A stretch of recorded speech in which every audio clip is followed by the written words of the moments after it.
बीड लोकसभा मतदारसंघातील वंचित बहुजन आघाडीचे उमेदवार अशोक हिंगे पाटील यांच्या प्रचारार्थ अंबाजोगाई येथे कार्यकर्ता आढावा बैठकीचं आयोजन आज शनिवार दिनांक 13 एप्रिल रोजी करण्यात आलं होतं।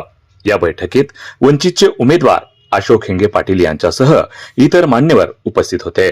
यावेळी बीड लोकसभा मतदारसंघातील 2019 चे वंचित बहुजन आघाडीचे उमेदवार प्राध्यापक विष्णू जाधव, मराठवाडा संघटक डॉक्टर नितीन सोनवणे, ज्येष्ठ नेते माधव काळे, बौद्ध महासभेचे बी धनवे, वंचितचे महासचिव मिलिंद घाडगे, सौ सुधाताई जोगदंड, छायाताई हिरवे, पुष्पाताई तुरुकमारे, दिव्याताई, ज्येष्ठ नेते ॲडव्होकेट सतीश काळम, अनिताताई चक्रे, बिभीषण चाटे, वंचितचे जिल्हाध्यक्ष शैलेश कांबळे, खाजामिया पठाण, अरुण बनसोडे व बीड येथील डॉक्टर बालाजी जगतकर यांच्यासह इतर मान्यवर उपस्थित होते।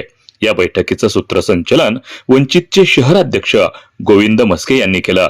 या बैठकीस नितीन सरवदे, सुशांत धावारे यांच्यासह इतर कार्यकर्ते, पदाधिकारी मोठ्या संख्येनं उपस्थित होते। वार्ता YouTube न्यूज करिता परमेश्वर गित्ते, अंबाजोगाई, जिल्हा बीड।